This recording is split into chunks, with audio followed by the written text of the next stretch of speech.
Bonjour à toutes et à tous.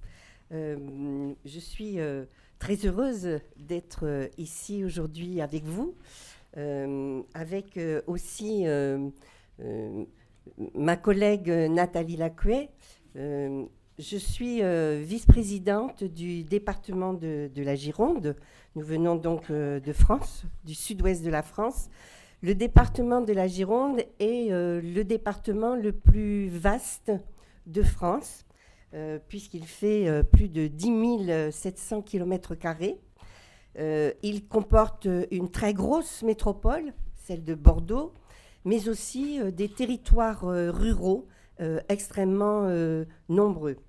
Il a plus d'1,6 million habitants. C'est donc un département très important pour parler des situations qui concernent le département et donc des situations sociales et d'accompagnement des personnes vulnérables. Nous sommes sans doute à un moment très, très crucial de la société pour des raisons économiques, mais aussi technologique et sociale. Et cette question-là interroge aussi notre conception de notre place dans la société. Dans la langue française, il y a une expression très particulière qui dit, au lieu de travailler, on dit gagner sa vie. Et ces mots-là ont un sens extrêmement important, puisque le contraire, ne pas travailler, ce serait perdre sa vie. Et c'est souvent ce qui arrive au figuré, mais quelquefois aussi au sens propre du mot. Alors, quel est notre rôle, nous, les élus d'un département comme en France ? Je mets le chronomètre pour ne pas dépasser mon temps, si vous permettez.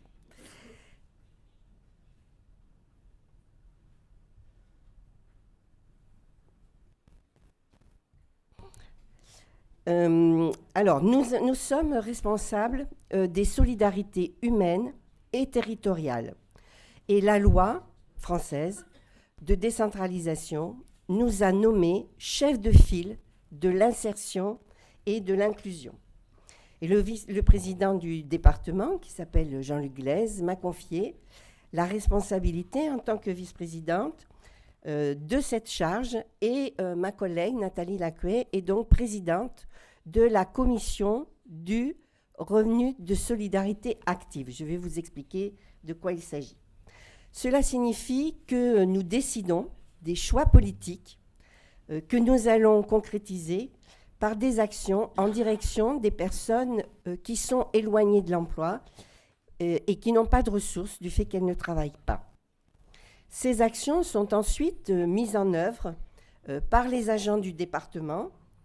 Environ sur notre département, 4000 personnes sont au service de la solidarité, ou bien par des structures partenaires pour lesquelles nous conventionnons, ou avec d'autres institutions, y compris des institutions d'État avec lesquelles nous travaillons. C'est le cas de Pôle emploi, qui est une institution d'État, et des caisses d'allocation familiale.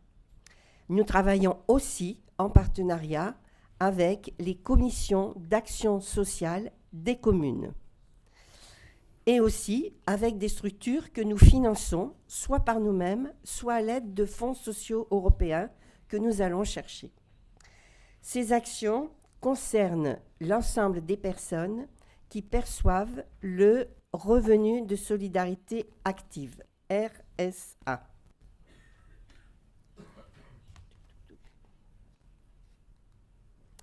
Qu'est-ce que c'est que ce RSA ? C'est une allocation financière mensuelle qui permet de vivre, on va dire quelquefois de survivre, et si l'on se trouve dans une situation difficile temporairement ou si l'on est complètement sans ressources. Cette allocation, elle est financée par le département et elle est versée par la caisse d'allocation familiale en général, ou par une mutuelle spécifique pour les agriculteurs. Mais c'est aussi un accompagnement, un droit à l'accompagnement pour aider les personnes dans leur démarche, dans leur parcours vers l'emploi, et pour les aider à la résolution de leurs difficultés qui peuvent être très variées. Par exemple, la mobilité. Nous sommes un département très vaste, donc se déplacer peut être compliqué.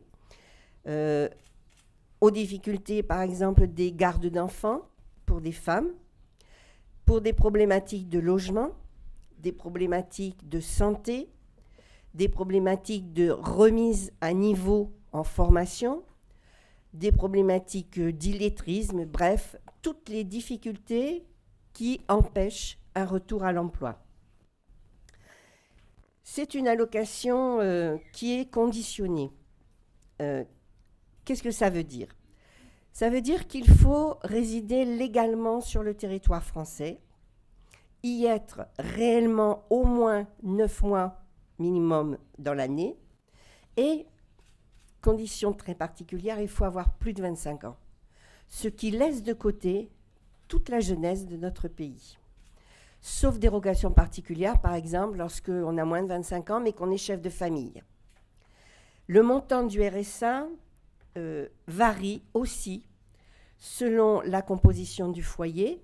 Donc, vous voyez, l'allocation de base, c'est 550 €, à laquelle on rajoute une allocation d'aide personnalisée au logement qui est environ de 200 à 400 €. Cela dépend donc de la composition de la famille et du type de logement que l'on habite. Mais cela dépend aussi de l'ensemble des ressources que peut avoir le foyer. Des allocations spécifiques pour les enfants, des indemnités d'arrêt maladie. Bref, toutes les ressources sont prises en compte pour calculer cette allocation. Et si vous avez des ressources supérieures pour un individu seul à 550 €, vous ne touchez pas le RSA. Pour une famille, le montant de l'allocation est d'environ 830 € pour un couple, auquel on rajoute bien sûr l'allocation logement. Pardon. Alors, par exemple, je vous disais qu'on prenait toutes les ressources d'une famille.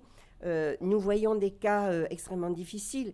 Un jeune qui travaille, qui vit au foyer de ses parents, mais qui travaille l'été pour se payer son permis de conduire, eh bien, son salaire est pris en compte dans les ressources de ses parents et il fait perdre à ses parents le bénéfice de l'allocation du RSA. Donc, ça rend des relations intrafamiliales extrêmement difficiles.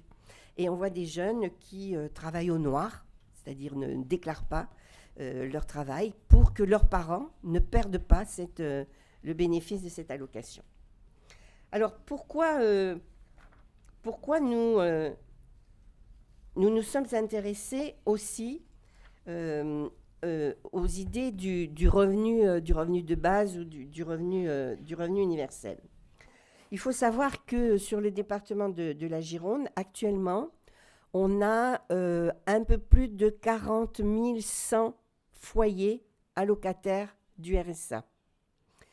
La dépense pour le département, pour l'année, pour 2018, c'était 248 millions pour l'allocation et 17 millions pour des mesures d'accompagnement, de levée des difficultés des allocataires. Et puis, il faut aussi comprendre qu'être allocataire du RSA, d'ailleurs la loi ne dit pas allocataire, mais bénéficiaire, donc qui en retire un bénéfice, est une situation stigmatisante pour les allocataires.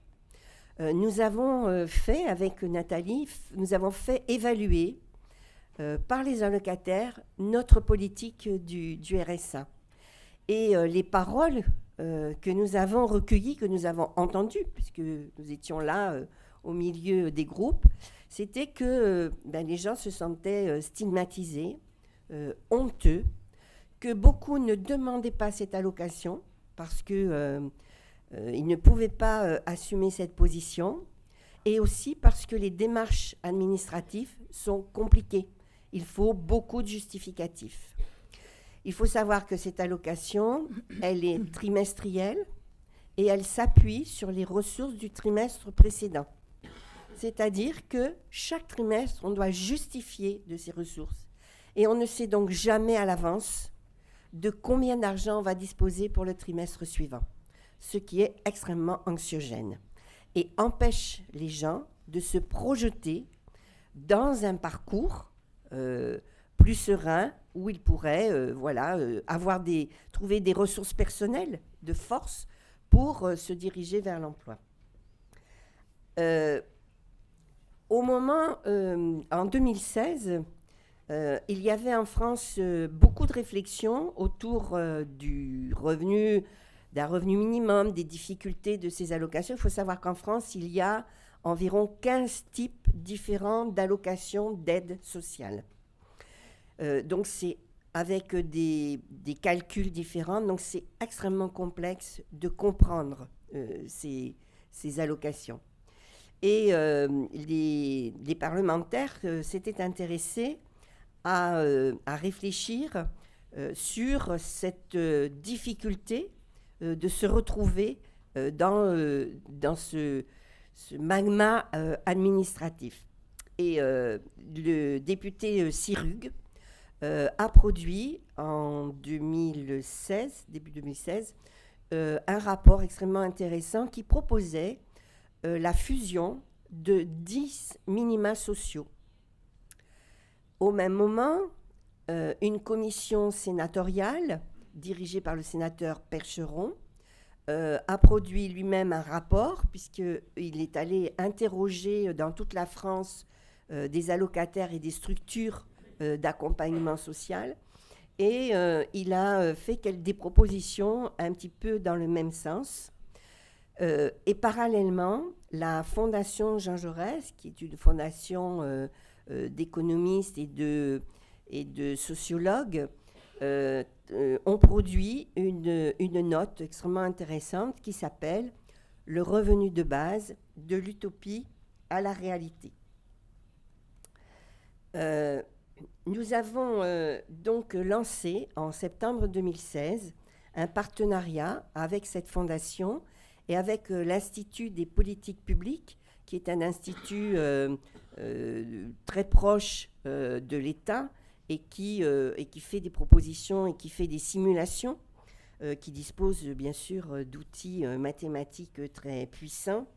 Et nous avons demandé une étude plus poussée et nous avons organisé des séminaires de réflexion autour d'une potentielle allocation de type universel, fusionnant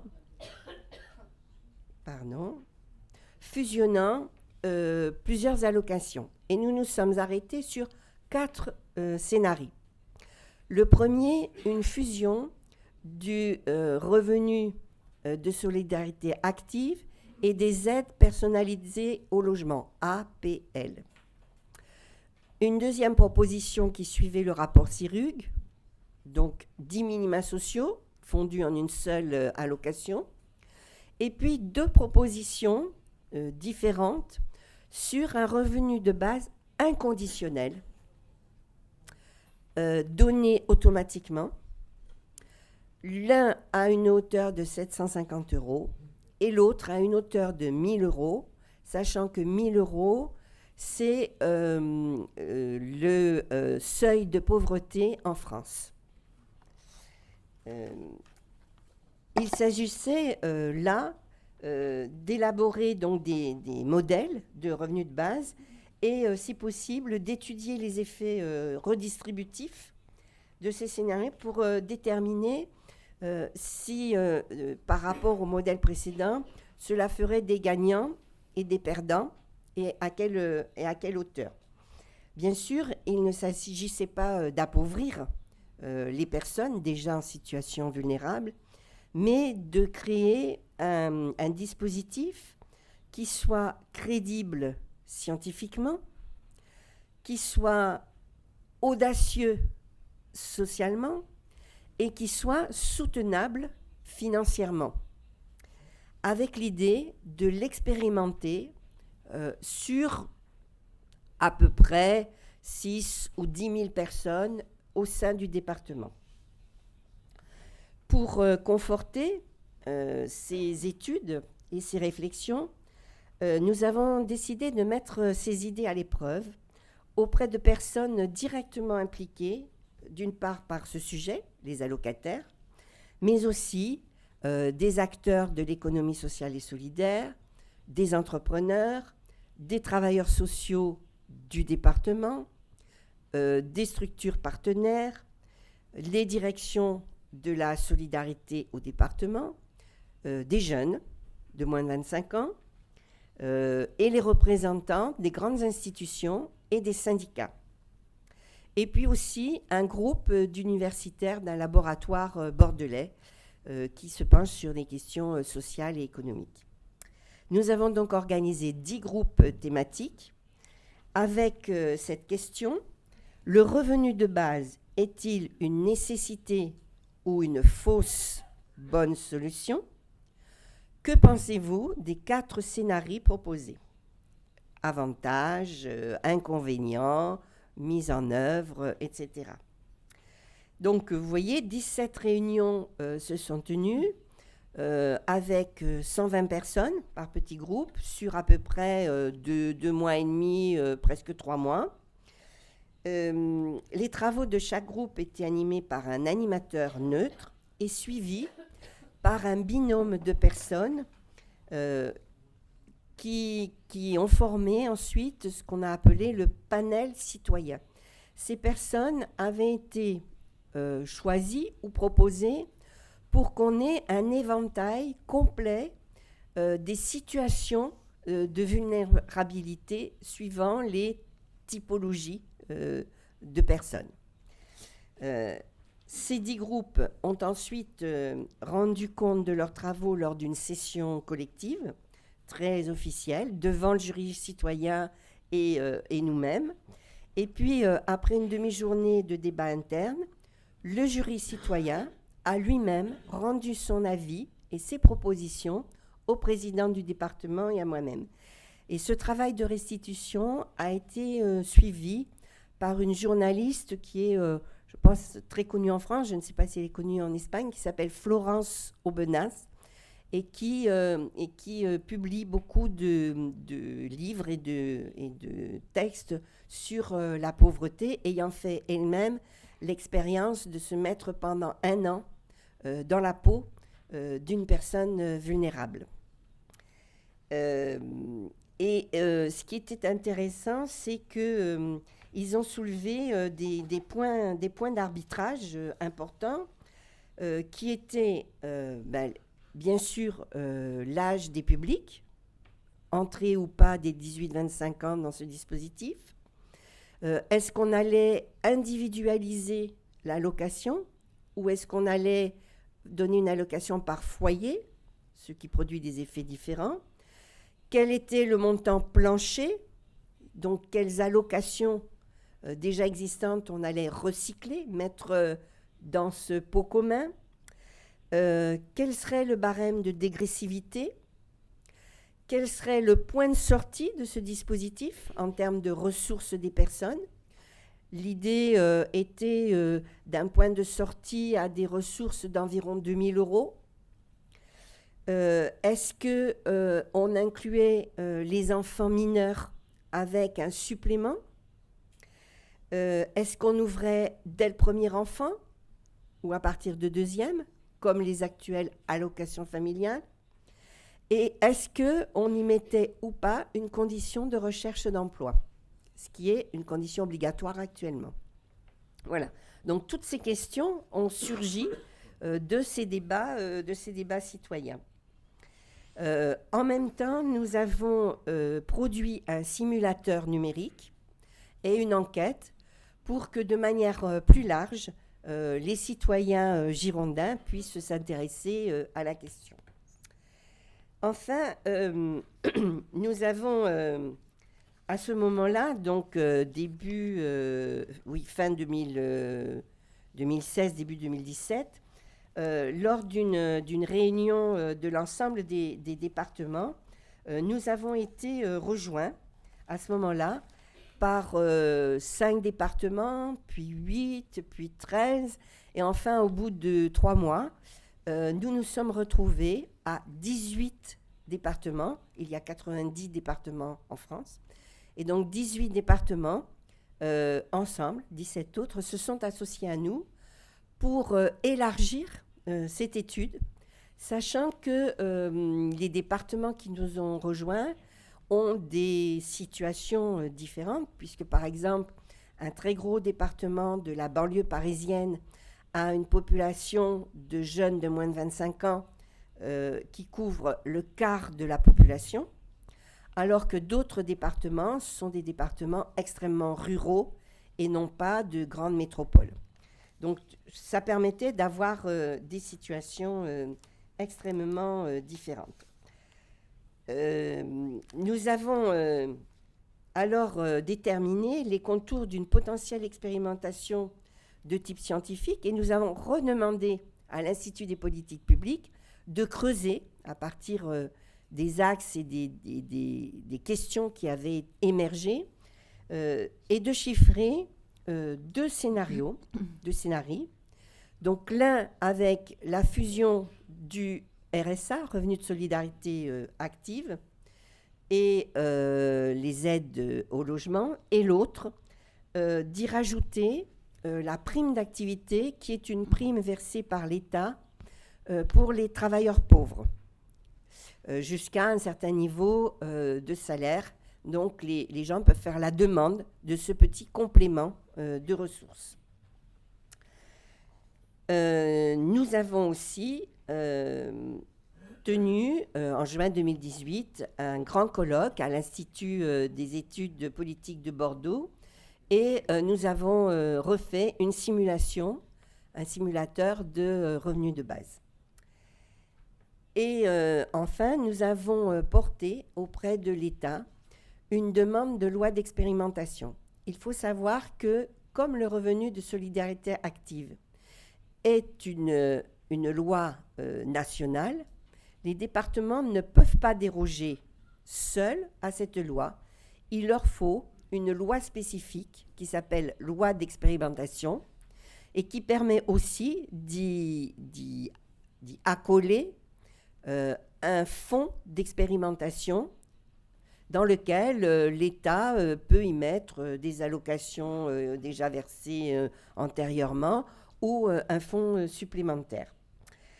Hélas, nous avons porté avec force cette demande qui a été relayée par l'ensemble des parlementaires de gauche à l'Assemblée nationale.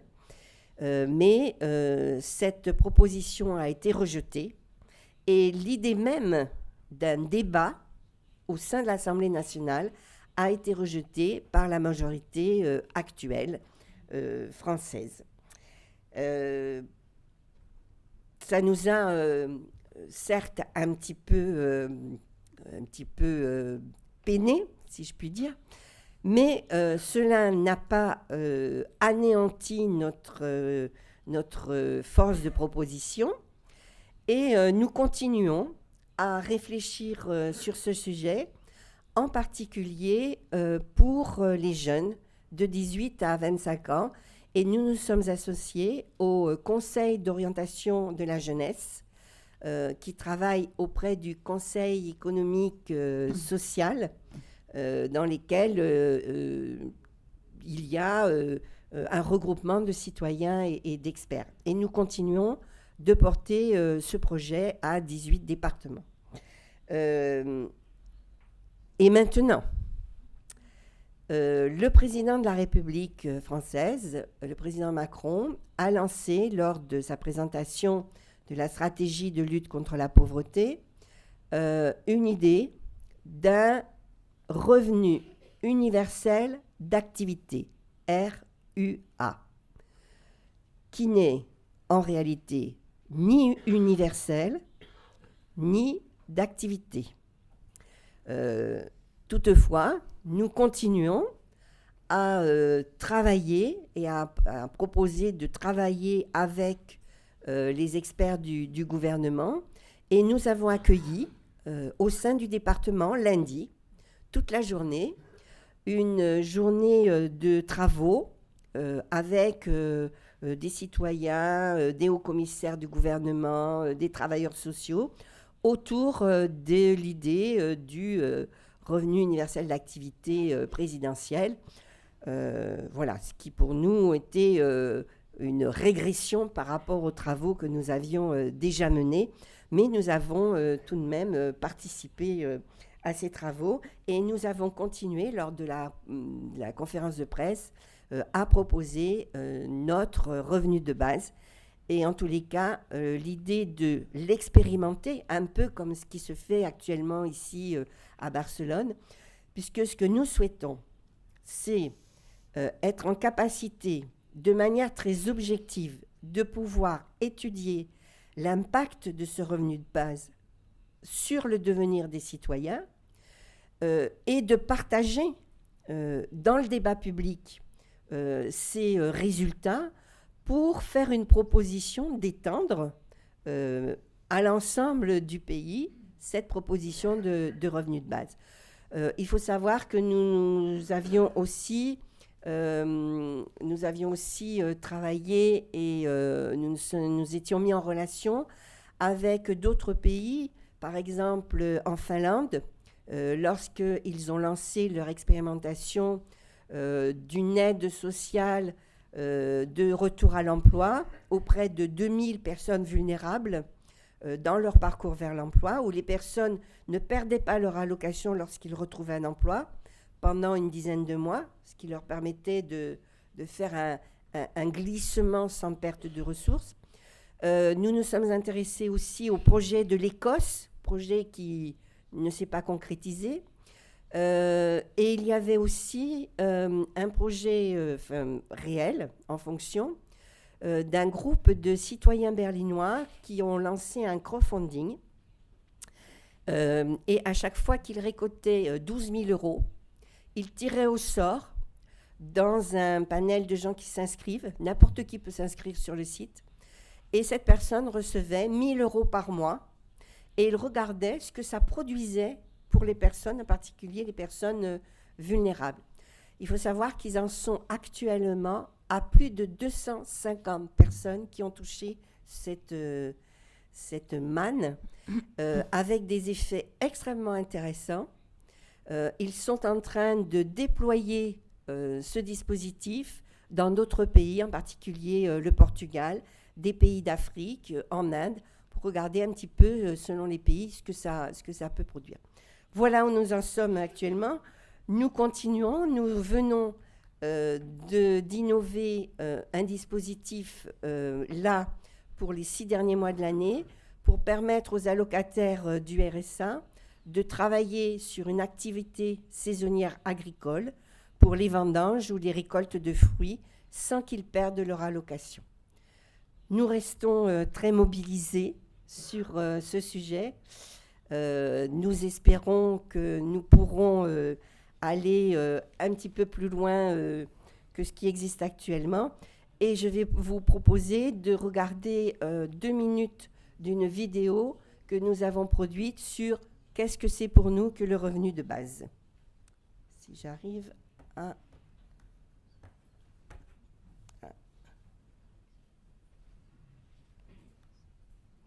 Pardon.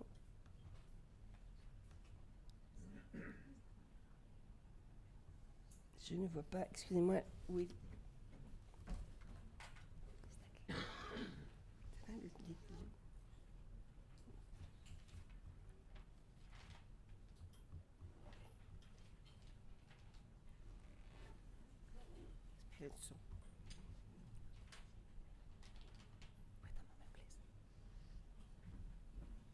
Problème de son.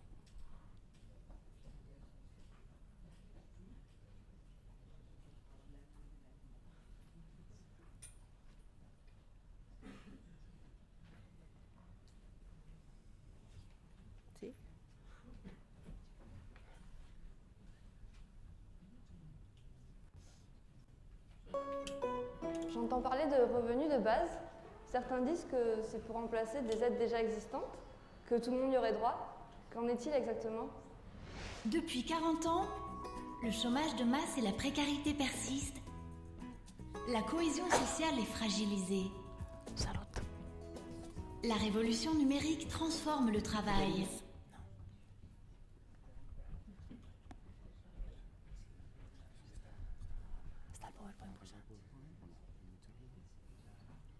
Faut fermer. Oui.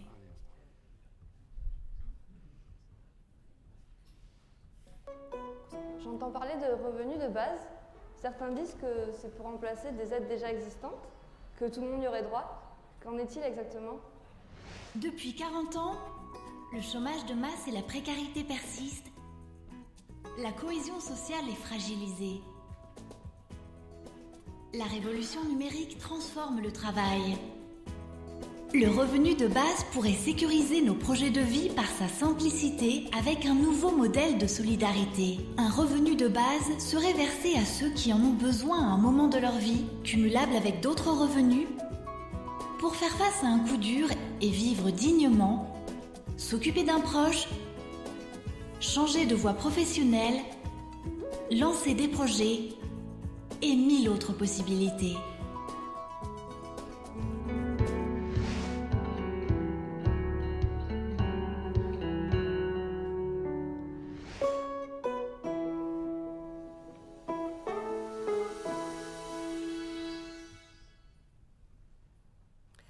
Merci de votre attention. Vous voyez que pour nous, le revenu de base, ça n'est pas seulement pour les personnes qui n'ont pas de travail, mais c'est pour toutes les personnes qui n'ont pas de ressources suffisantes pour vivre dignement et être autonomes et pouvoir s'émanciper eux-mêmes.